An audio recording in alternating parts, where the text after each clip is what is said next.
and welcome to the Wellness Hub podcast, a show dedicated to uncovering the future of healthy living. Each week, we aim to bring you content that supports your personal health journey through insightful conversations with amazing guests. We explore various topics ranging from healthy eating, technology, fitness, mindfulness, and more. Now let's join our host, Drew Munro, co-founder and CEO of Up Meals, a Vancouver-based food tech startup on a mission to make healthy meals accessible through technology. Hello and welcome to the Wellness Hub, where technology, entrepreneurship, and wellness meet. And if you're interested in growing or starting a business and learning from industry leaders, gaining insights on wellness and mindfulness, you are in the right place. So please stay with us tonight. We've got a great show. And every single week, we're hosting inspiring guests discussing important topics designed to help you improve your life, both personally and professionally. And tonight, we're talking to someone who has specialized throughout her career in helping companies grow and scale by assisting with one of their most important decisions, which is where to do their inspiring work, achieve their mission, and build a meaningful culture. Yes, that's right. Finding the right space, it's part art, it's part science, and it's always a decision that growing companies struggle with. And if you're like me, you've struggled with the massive decision of when to move a growing company, what makes a space suited to your needs, and how to negotiate the best deal. It can feel like David versus Goliath at times, but our guest is going to give us some expert tips on exactly how to land that perfect space and also how to know when you are ready. Our guest tonight is Heali Thirlwell, a commercial real estate broker with years of experience helping companies scale and find their perfect space. She's also an avid supporter of Vancouver's booming tech scene. She serves currently as the vice chair of the Vancouver Entrepreneurs Forum. So please don't be shy with your questions tonight. This is the time to ask them. We'll be answering them all throughout the show. Please type them into Facebook, into YouTube, into Instagram, wherever you happen to be joining us from tonight. So again, without further ado, please welcome our special guest this evening, Heali Thirlwell. Heali, welcome to the Wellness Hub. Hi, Drew. Thank you so much for hosting me tonight. I'm honored to be here. Heali, I really love your approach to your work, and you're so passionate about helping companies grow, about using a space to attract and retain talent and develop a really meaningful culture. It's so different and refreshing from just, making deals, and you're helping your clients to grow. And I'm just curious, how did this approach come to you, and why did you decide to take this approach with your work? That's a really good question. I think for me, it really comes down to a long-term approach. And where that started for me, to answer your question, is growing up. I'm a small town girl. I grew up in Victoria, BC, where inevitably everybody is connected by a couple of degrees of separation. And my dad worked in hospitality, and my mom's a teacher. So our house was always the home that everybody came back to. We were always hosting. And so it's the way I was brought up, was that you treat everybody like your neighbor. You take care of people, and inevitably you end up being friends with your community for 20, 30 years. And so from that place is what I brought into my business when I moved to Vancouver, is always having that long-term approach. And I never think of any client as a short-term transaction. For me, I know we'll be working together for 20 years. So I want to do what's best for you that will help you grow and get to your goals. And I love that. And it's amazing, but it makes perfect sense when you really think about it. If you're working with these amazing companies, these amazing startups and high growth companies, it's only a matter of time before you're going to be helping them find their next space. So of course, you being that long-term contact just makes so much sense on all those levels. And you've worked with so many great companies. I'd love if you could share, maybe an example of a real inspiring customer you've worked with and how you've helped them be successful. Oh man, it's hard to pick one example, because I have so much passion for all my different clients, and so many of them have grown in such amazing ways. But in terms of how I've been able to add value, I think of one example. One of my clients, we were working on a deal a few years ago, and they were working on their financing. And of course, they couldn't sign off on our offer on taking this larger space until they secured that financing and had that money in the bank. And kind of at last minute, they called me, and it was on the rocks. And I used to work in finance, but I'm a real estate girl through and through. But I got off the phone and I thought to myself, man, this is a really good company. Like, it's really a shame that this financing fell through. And I was kind of just walking home a few hours later, and I thought, you know what? Actually, I know a venture fund that this could be a really interesting fit for. And I ended up making a connection, just like, I made an intro just saying like, I don't know if this will be a fit, but I think it's within maybe the realm of like both of you are looking for.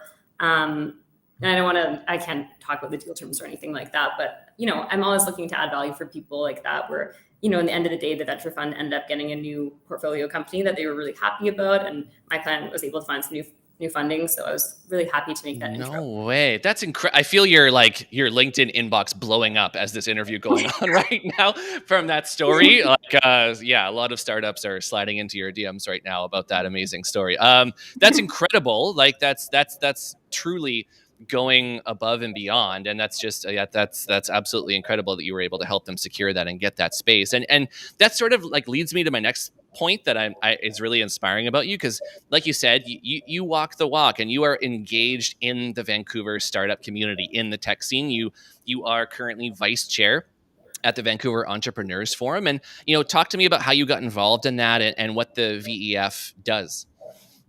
Awesome. Yeah, no, I appreciate that. I'm super passionate about Vancouver's tech scene, as you know. And when I first moved here, when I moved from Victoria, I didn't know that many people in town. I had a couple of friends, but I've always been super passionate about the tech scene here. And so I started going to different networking groups, and they were all, there's great people everywhere. But when I stumbled on VEF just as by accident, I think, and I really connected with everybody who was there. There's a lot of entrepreneurs and really cool founders, venture capitalists. And when you just meet your tribe, you kind of click.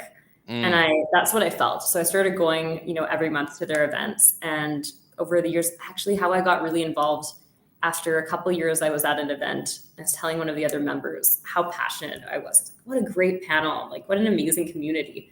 And he looked at me and he said, do you want to join our board? I didn't know it was the president. And so I started volunteering a couple of years ago, just helping put on some of the events and putting panels together. It's all history. And in through that experience, I mean, I'm sure even before then, you've seen tons of different startups. You've listened to probably countless pitches and heard all the things that these entrepreneurs and these founders do and grind out, every single day. And I'm curious, from your perspective, what makes a company stand out from the crowd? What makes you go, hey, these guys really have what it takes to execute this? Oh, that is such a good question. I mean, disclaimer, I'm obviously not I'm not a venture capitalist. And even though I get to meet a lot of companies, but I think the common theme that I see in really successful companies and startups is like an unrelenting passion to solve a problem, and that are really aligned with their mission and their why. Like, where you get these people coming together, whether you find companies where somebody's mom died of this disease, and they're trying to solve this problem because it's close to home, or things are really personal to people and they come together to solve something. I think when they're really connected to their why and not just profit is where you see amazing companies take off, that kind of connection. And also, I think that's one piece, and the other piece is like incredible teams and culture. When you have that stickiness of a team where people just love working together, you can't fake that. You can't, you can build a space that facilitates that, and we do that all day long. But you need to have that connection and that chemistry between your team that keeps everybody coming back, and really that shows in pitches. Yeah, and it's important. Like, you hear, I think especially a lot of first-time founders, there's a lot of focus on the first thing, which is like, what are we trying to do, and what are we trying to solve? But I would argue that in early stage companies, the team is as, if not more important to be strong and to be cohesive. And a lot of times that sort of gets, especially with first-time founders, and that's always something that I listen for. When I'm hearing pitches, is how well that comes across. And I'm super glad that you touched on that. And I guess I'm curious, I want to ask, you've listened to so many, you're probably more involved in the tech scene than most people these days. Do you recall a cool company that you've come across lately where you kind of stopped and said, wow, like that is unreal? Yeah. Oh man, it's so hard to shout out one. And I feel bad because I want to shout out 10 You can shout out more than one. I don't want to limit you. If there's a couple that you want to throw to, I'm sure we'll be very happy, and our listeners will be too. Okay, cool. I think one of my favorite companies that I met just over a year and a half ago, I was connected to a company called Operto. Check them out, Operto Guest Technologies, and they're absolutely revolutionizing that quietly. I don't even know if they want me to shout them out, but they're revolutionizing the property management game for Oh, short-term rentals. So let's say, for example, let's say that you own an Airbnb and I'm a guest who's checking in. Basically, they're building a software that essentially I can come and set all my preferences as a user. So, Heali likes to, I like my temperature at 18 degrees Celsius, and I'm going to be checking in a little bit late today because there's traffic on the highway. And long term, I've heard they might be working on some stuff where maybe I could have my favorite wine in the fridge through a marketplace. But that's future, that's like if they could get working on wow. that marketplace stuff. But on your end as a property owner, you can see when I check in, the temperature. You can see if I check out early, and that can connect you with your cleaning staff to get the property turned around faster. It's game changing. Honestly, I'm really excited to see what they do. Oh man, that's And super cool. I keep that app away from me. I'm going to plug in all my like rock star demands when I'm going into that. I need the temperature exactly 73 degrees, and I need this. I'm just kidding. I'm not like that. But you could theoretically through this app. That sounds really cool. Any other companies that have made you kind of stop in your tracks lately? Is there another one you want to shout out? There's I've a never couple heard of that company, so that's amazing. I'm going to check that. Can you say the name one more time of that first company? Yeah, that first company, they're called Operto Guest Technologies. And I'm going to Operto. connect you after the show to Steve, who is Steve Davis. He is the CEO. And I bet that you two might have some interesting things to collaborate on because guess what? Guests need food. Yes, they do. Oh, man. Okay. Thinking ideas right now as we're on the show. Another company, oh man, there's so many good ones. One of my favorite old school clients that I always dream back to, and I've worked with them for many years. I always have to shout out Daily Hive because they were three friends who just came out of high school during the Olympics, and they hated the fake news and the big corporate news group. And so they set out like literally writing articles from their basement when they were kids about what was really happening on the streets. And now they're like one of our biggest global digital media firms. And they're absolutely killing it. Their head office is still in Vancouver, and they're still the realest guys I've ever worked with. So huge shout out to them for always keeping it real. Yeah, I didn't know you worked with them. Amazing. Yeah, they're an awesome company. I've had the good fortune to sit down with a couple of them on a couple of occasions. And it's just, again, it feels like you're hanging out in the basement with the most down to earth guys, which is awesome. And these are the things that I think, it's that realness, it's that connectedness that you look for even as companies scale that really determines like they're in tune with what their users want, what their listeners want, what their audience wants. That is so valuable. And I want to talk a little bit about networking. I think a lot of especially young entrepreneurs find networking a little bit intimidating, especially going into very established environments and putting themselves out there for the world. What advice would you have for entrepreneurs on networking and connecting with people?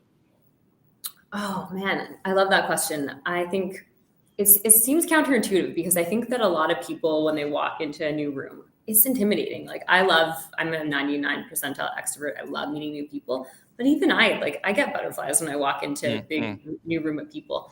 And I think my advice for anyone in that environment is just showing up as your authentic self, staying grounded, trying to leave your ego at the door, and really seeking to connect with people, to learn about them with curiosity. So instead of leading these conversations with, especially these networking events, a lot of people are so eager to tell their own story. I always try to be an active listener to try to learn about 10 new people and what makes them, what gets them fired up. And I find that's where you get really interesting conversations that develop meaningful relationships. Yeah, and that's actually so important. You're right. It almost seems counterintuitive because you feel like you walk into a new room and you have to like almost prove yourself, right? Like you're like, oh, I got to tell all these people all these amazing things and sort of how cool I am, right? And actually the most effective networkers are the people that take the opposite approach, which is to learn and to listen and to see what other people are doing and see how they can add value. And you're brilliant at that, obviously. And I think it's a tough skill to master, but it almost makes it a little easier, doesn't it? When you can walk in and you're like, look, just listen to people and ask them really simple questions, and I don't have to prove myself to anybody, really, at least not at first. So that's a super, super important thing. And are there any, like you kind of touched on this a little bit, but do you see any entrepreneurs or networkers that get into this game, so to speak, and start making mistakes? What are some of the mistakes that you've seen? Some of the mistakes, I think that a lot of people really, it kind of builds on the other theme I talked about, but a lot of people focus on sharing their own story while they're networking. It becomes all about them. I see that a lot. And in reality, I think most people really want to be heard.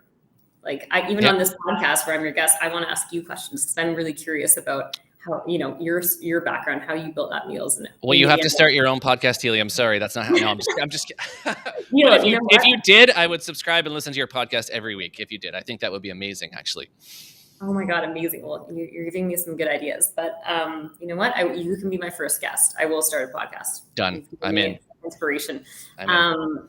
But yeah, no, I think just like really seeking to find, like, to be curious about other people and changing the focus from proving yourself to the mistake, I think, because a lot of people show up with ego and they're like, oh, I closed this much financing and I'm a really cool broker. And like, no one really cares that you're a broker. Yeah. But like, if you come into the room and you're like, wow, what are all these interesting people doing? And like, how could I maybe add value for them? Yeah. That's where the magic happens.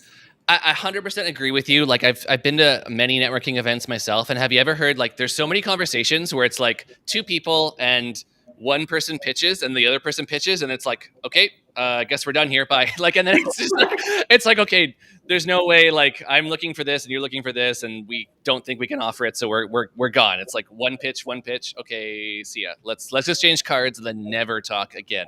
Like there's just too much of that at networking, right? Where, and I feel like the people that I've left networking events for, where I've been like, wow, that person is really good, or the people that, like, I went in there with nothing to prove and they really got me talking. They asked these really open-ended questions that, you would ask on a podcast and sort of like got me to open up a little bit. And I left that going, like that guy got me, like he really got me to open up or whatever. Right. That's where the brilliance happens. And that's awesome advice. And, you mentioned, being a real estate broker, it's a tough racket. It's super competitive. There's lots going on. It takes a lot of skill to negotiate these big deals. Can you recall, like, what was a really challenging moment in your career that let you get to where you are now? Oh man, Drew, it's this whole industry. I'm not going to lie. It's a super daunting industry to get into. And I think there's a lot of moments that test you as a broker, especially. I could get into ethical stuff or in these ethical dilemmas, but would that really make or break you and prove you as a person, test your values. But the hardest part about being a broker was breaking in, to be totally honest. I mean, you look at a lot of these industries. When I was in business school, we would go to events that were all sponsored by like KPMG and these big these networks of accounting firms and, like the big banks, and nobody ever talked about commercial real estate. And maybe this will serve as a little bit of that to say that it's an amazing career, but guess what? They don't really send out, most people get into this because their dad was a broker. There's a lot of nepotism and there's nothing wrong with that. But, my family didn't, like I said, my dad was in hospitality. My mom was a teacher. There was no connection there. So getting in, and especially as a female, I really had to prove myself and really go for it. And there was it's tricky too, because it's 100% commission. So you have to be kind of really all in 100% and willing to build this business. Yeah. But I guess the short answer to the question is I always knew I was an entrepreneur. And for me, there's just no question that this industry would be so interesting working with these like-minded entrepreneurs that the risk seemed low to me relative to starting my own venture.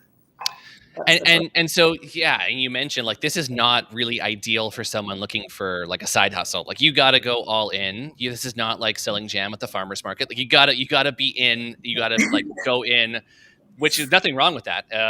But again, something you really have to devote yourself to and get into the circle. And I guess that leads me to my next question for someone watching this going, wow, like Heali is awesome. I want to do what she does and I want to get into this industry. What advice would you have for somebody given the challenges that you've just outlined and how difficult it was to get started?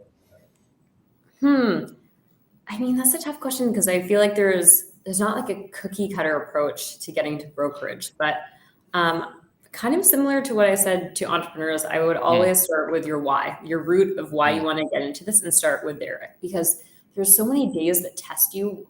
It's very similar to it's very entrepreneurial. So, getting in is one thing, but when you're your own boss, and you have to show up every morning, 7 a.m. and you're trying to find these companies to work with, like, you have to be so aligned with your purpose, because if you're not going to keep yourself engaged, nobody else will. Everybody else wants to see you fail so that they can take your deals from you.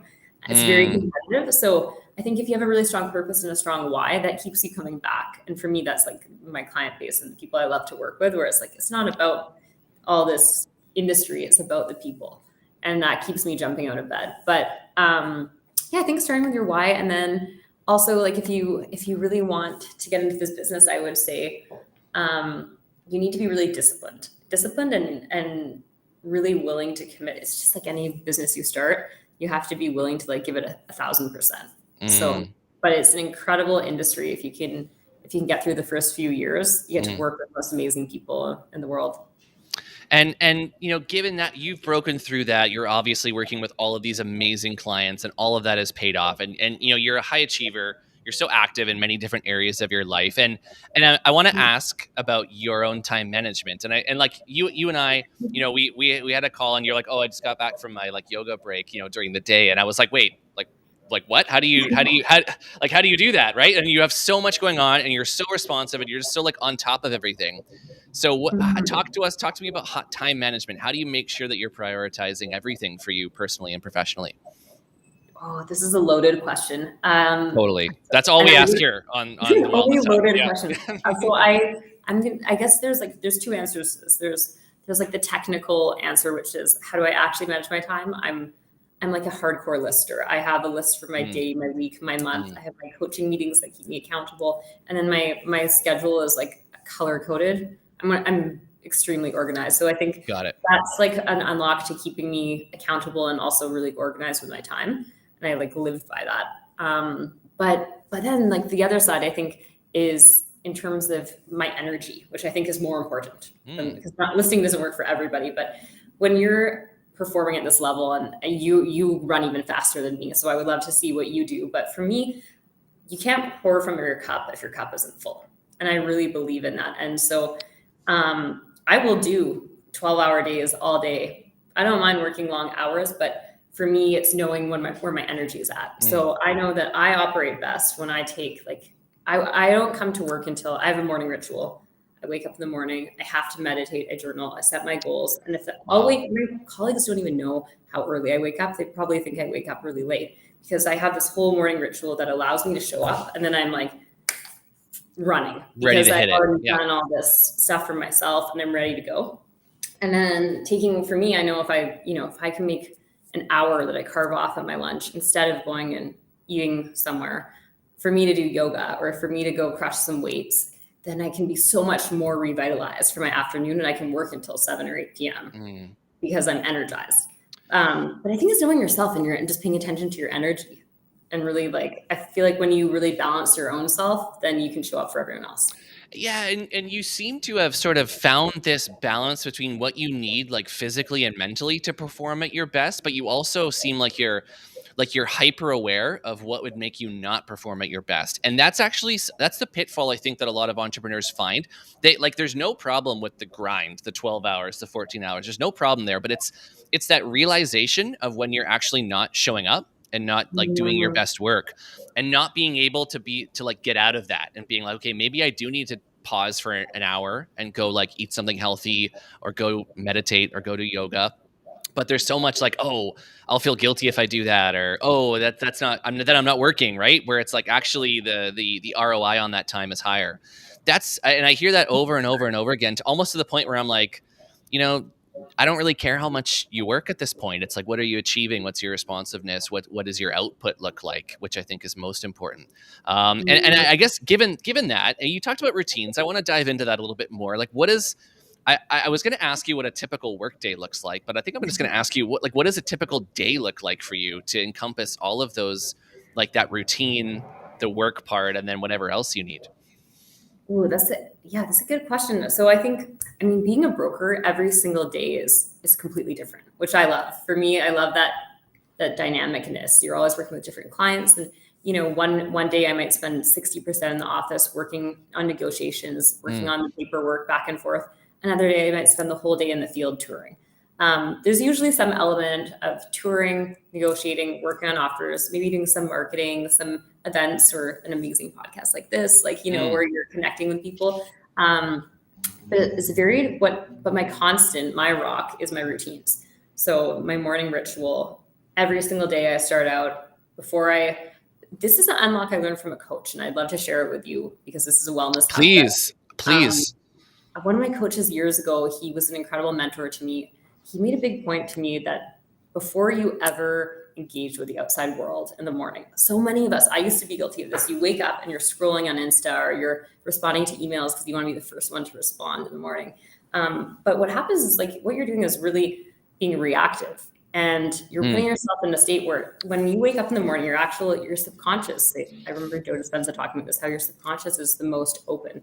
And so when you're starting your day from that place of reactivity, if your inputs are negative, you're off to a bad start. If you read something bad in the news in that first 5 minutes, or you get an email from a client freaking out, your whole day is off the rocker. So for me, a huge unlock is keeping my phone on airplane mode. For the first hour and a half, I read, I meditate, I journal. I don't even look outside at the weather.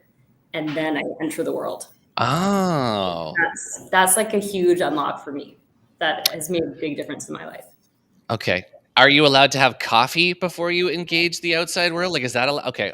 Because then this. Okay, perfect. Okay, that's all. And so many. It's just such an easy thing to do. Like so many of us are guilty of that. I mean, sure, I am certainly too. You wake up and you want to check what's going on while you took those like few hours of sleep, as if something crazy at 5 a.m. is going to be commanding your time. It's just like it's a bit of a trap, right? And it sort of sets you up to not have the most productive day possible.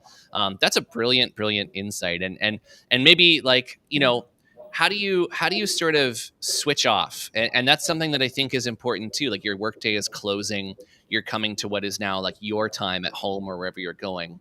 Do you have a particular routine for you to sort of like switch off from that mode into something else? That's a really good question. I'm a little bit guilty of staying plugged in evenings, and it's something I'm actively working on. But it's hard. Like, you're an entrepreneur where your emails are always coming in, and you always want to be on top of things. But my wind down routine, there's a couple of things. So one is I try to block time from when I come home from work before if I'm having dinner with my partner, or if I'm me and my friends, or even if I'm spending the night on my own, whether it's going to the gym, whether it's doing a 10-minute meditation or playing piano for 10 minutes, something that breaks me out of that left brain mindset before I engage into that next. And cooking is a good one for that too, even if I'm cooking. Just something to, switch into the right side of my brain really helps me kind of unwind and relax. So that's kind of part one. And then, of course, I have like a bedtime wind down, which I'm huge shout out to blue glasses. If anybody doesn't have blue glasses, I don't sell them, but I probably should. But they're the ones that block out all the blue light before you go to bed. Okay. My God. It's like a no, I have no idea what this is. It's like a actual physical glasses, or it's like a mask, or what is it?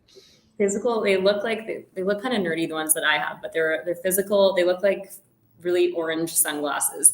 And my boyfriend got me into these, but basically like blue light indicates to our bodies, we found out that it gets your production. It basically tells your body that this is the middle of the day. You should be keep producing all of these amazing hormones that keep you rocking, like full speed. And what happens is we're watching TV, we're watching Netflix tonight. A lot of us want to check our emails because, we got offers coming through, or you're doing a financing round, you're like, want to see it. It's unrealistic that I'm not going to do any of those things after 8 p.m., which is what you should do, the sleep experts say. So what you do is you wear these blue light blocking glasses. Oh, okay. And it just blocks it all out. So it allows your body to start producing serotonin and melatonin, which helps you sleep. So this is something you wear before you go to sleep to help your brain get into a state where you're going to sleep better. Basically, it's to block out that during those few hours between the sleep time, right? It's like a sunglass product. This is right. Am I correct here? So I think, yeah. Oh, Heali, are you here? Oh, it looks. Oh, I was just waiting to find out exactly what those glasses were. It looks like Heali had a disconnection problem here. We're gonna try to get Heali back. Oh, there she's back. There we go. Guys. I don't know what happened there. Oh, all good. We got you back. That was quick, lightning speed. Code red initiated, but we've brought you back. Thanks so much. And so, okay, I was asking just before we got disconnected. So it's like something you wear before you go to sleep, like during those hours, in the evening. Okay, I got it. Blue 100%. glasses. Oh my God. I'm They're hitting incredible. Amazon hard right I'm after gonna this. send you. Can you find it on Amazon, or where can you find it? Oh yeah, definitely on Amazon. I'll send you the link because these are such a game changer for sleep. I'll send you a pair. Heali Thirlwell dropping straight fire in this conversation with all the tips. Thank you so much. And we sort of touched on this, but we can go through it. I'd love to just know, like, when you have free time, when you have downtime, or on the weekend, how do you unwind yourself? How do you get yourself recharged and refreshed? I'm as a hyperachiever, I'm bad at this. I'm chronically bad. I think a lot of entrepreneurs are. But it's been finding activities that allow me to wind down where I can carve that time off. So for me, my favorite ones are yoga, going to like the sauna, meditating for me is like my biggest unlock in life, where it allows me to really sit still and recharge. Traveling. I love to like being active in a weird way is my wind down because it gets my energy out. Not a big movie watcher. So for me, it's really about doing activities. I love to do like even just crushing the gym, or just for me doing yoga is a big one. So no Squid Game binging happening at all? I haven't watched it yet, but I've Oh heard man. Do you love it? Okay, I have watched it. I just had to see what the hype was, but I was hoping there would be some sort of like a time suck vice in there, that like a guilty pleasure. Do you have a guilty pleasure? Like, do you like just to eat like 6 hot dogs at some point, or what is your guilty pleasure now? I have to know. My guilty pleasure Doesn't have to be good for you, but a little bit of balance is everything, right? I love wine. Like Okay. I love wine. I'm Okay. I'm my level 1. I've done my level 1 of my wine training, and I'm actively years ago, and I am looking to get my level 2 and 3. But wine is horrible for me. I don't even feel good when I drink wine, but I just love the flavor. So I think wine is one of my vices. I love chocolate. I don't know if it's advice, but I love deep house music. Like my best friends know, like I love going to see like live concerts and checking out new artists, which the problem with that is that usually goes really late, and that messes with my sleep cycle. So that's advice in a way. Even if I could go totally sober and I don't even have to drink to go, I just enjoy the music. But those are kind of my outlets, or my talk about deep house. Okay. I love it. Thank you for sharing, for being vulnerable here on the Wellness Hub. It's a safe space. Don't worry. And I want to talk you out. You mentioned, coaching, you mentioned mentoring, and a lot of things that I think are important for young entrepreneurs, or really anybody that's starting a career, is finding a community. You said earlier, finding your tribe, right? Can you recommend a community for aspiring young entrepreneurs, and particularly female entrepreneurs, if possible, referencing some of the challenges that you felt as a female entering the workforce in your industry? Yeah, that's such a great question. Okay, so I think that the key to finding any good mentorship and community is following your passion. So for me, it was like the Vancouver tech scene and people who are building things, finding that tribe that organically, where you'll know when you're in that room of people and you're like, aha, these are my people. I would just, every time you feel that feeling, lean more into that direction. And then within that group, if you can identify someone that you really look up to or admire, if you can convince them to be your mentor. That's how I found my senior partner here at CBRE. She, huge shout out to Tara Finnegan. I don't know if she's on the show tonight, but she's a senior vice president at our company. And when I met her, I remember thinking, if I can even have 5 minutes of this woman's time, like I would just be honored. And we've worked together for many years now. But Wow. if you can find something, especially for women, a lot of our industries are male dominant still. And so I'd say, instead of trying to find like a networking group for women, because there's not that many of those, I would say go after your passions and try to find people that you look up to, whether they're female or male. You can find someone that you really connect with and you look up to, see if you can convince them to even go for one coffee. Right. Add value for them, and then maybe you become your mentor. Right. Those were the best connections I ever made. And I think there's incredible male mentors too. Shout out to some of my mentors who are men, who give me so much great advice over the years as well. So I think just staying open and connecting to your passion. And I think, don't you feel like sometimes, especially early in my career, when I had so many people I looked up to, I respected, you could argue I borderline feared, but I just wanted to get close to them. And you almost kind of like put them on a pedestal, and they seem super unapproachable, and you seem like that person would never want anything to do with me. And like almost I don't know if you agree with every single time that I've like worked up the courage to approach somebody, they've been super nice, helpful, down to earth, and like totally open to having a conversation. Like it can't even reference a time when somebody has said no or blown me off or said can't help you. It's the opposite. And I think that's such a Mhm. thing that a lot of young entrepreneurs don't understand. Successful people are there because they've figured out how to make the time for things that are important. 100%. And nobody at the top got there on their own. And I think Yep. the best leaders are people who've always remembered that. So they'll always make time to pull other people up with them. And I'll do the same. If anybody wants to learn about real estate after this or Vancouver tech scene, hit me up. Absolutely. I'll always make time for a coffee or a chat.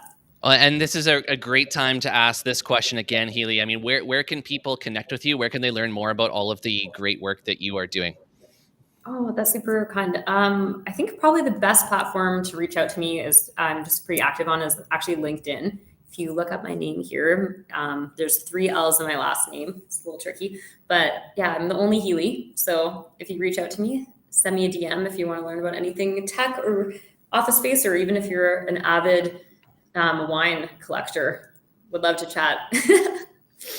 Awesome. And Heali, I have a final question. Every conversation here is wildly different here on the Wellness Hub, but we have one question that's always the same. And I have to know, what is your favorite go-to meal? Oh man, Drew, you got me here. So can I ask a qualifying question? Are we talking about like if I had my last meal, what would it be? Or is the question like I think it doesn't have to be like that. It can just be like, what makes you feel good? What do you think about that makes you feel comforted? Like, what's your go-to that just my makes you go-to? feel great?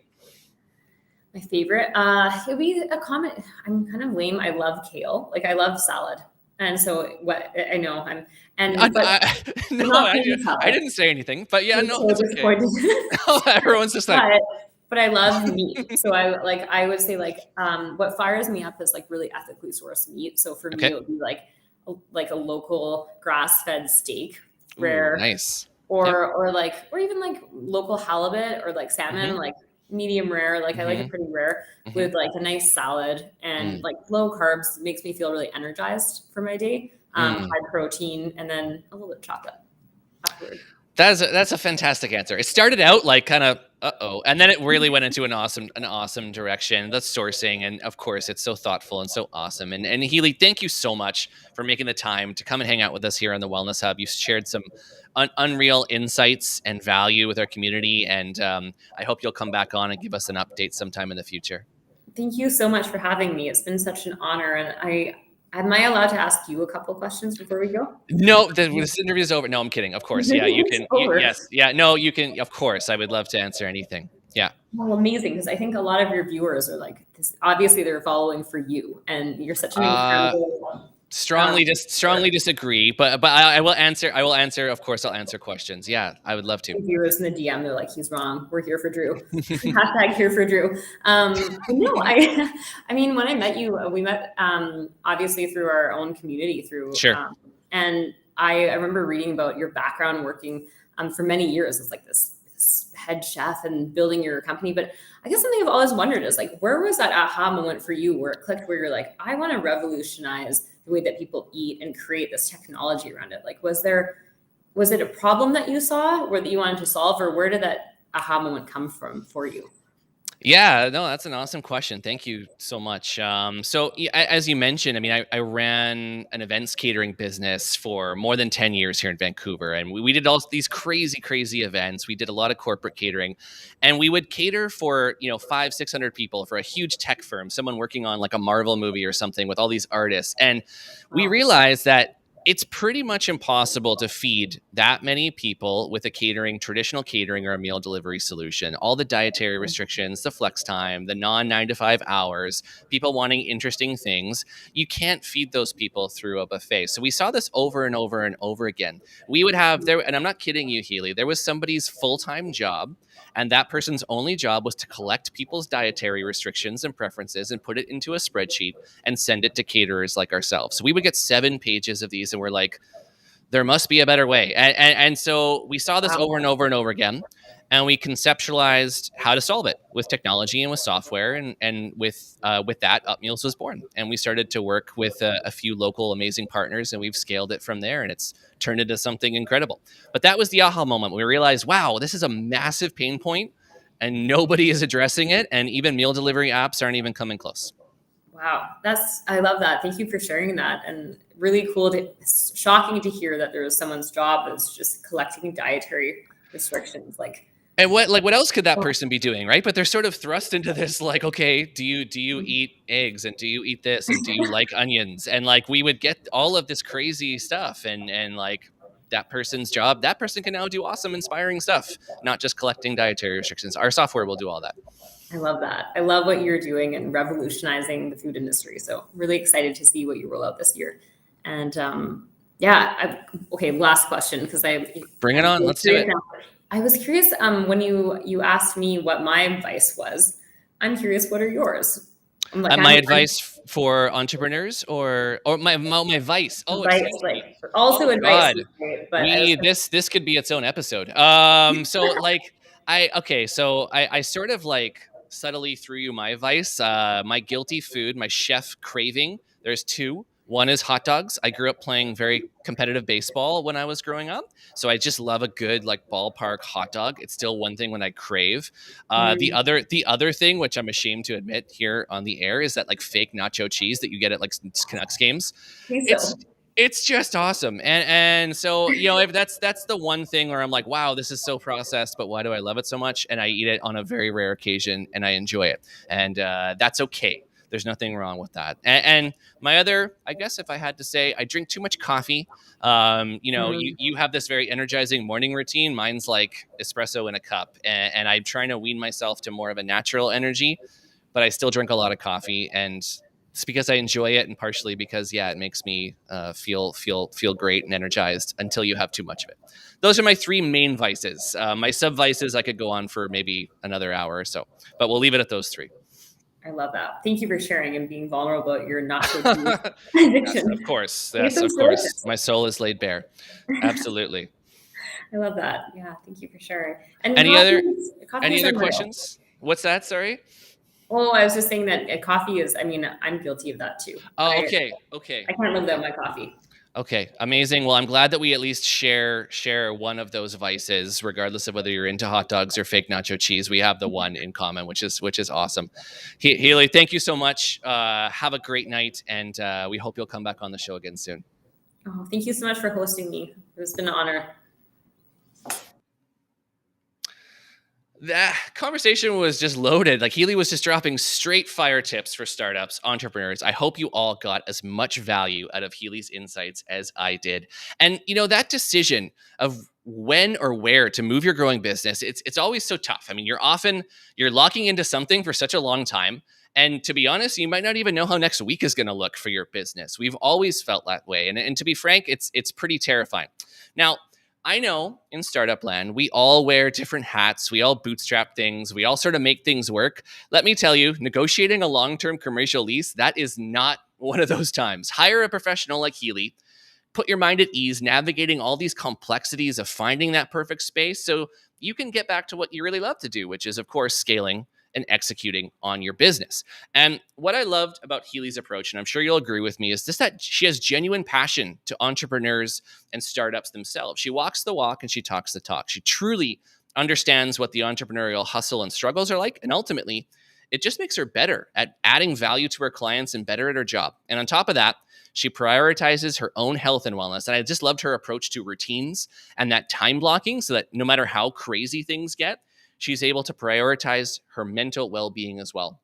A lot of us in startup land need to take a page out of that book as well and start prioritizing in a similar way as Heali does. So let me ask you just a simple question. We always love to leave you with a question, and I want an honest answer from you in the comments. And this is about the future of space and how important is the right environment for exceptional work to take place. I think many of us have been working from home for more than a year. And how has your perspective changed on this? It's a hot button topic, and I'm sure we're going to have some lively discussions around it and what the future of work and space and how it impacts us. Comment with your questions and responses, and as always, we will engage with you. Thank you so much for tuning in tonight. If you'd like to see more great conversations just like this, please remember to like, comment, subscribe, follow us on YouTube, on Instagram, and LinkedIn at up meals. We will see you next Wednesday evening right here on the Wellness Hub for another great conversation. I'm Drew Munro. Until then, take care and be well.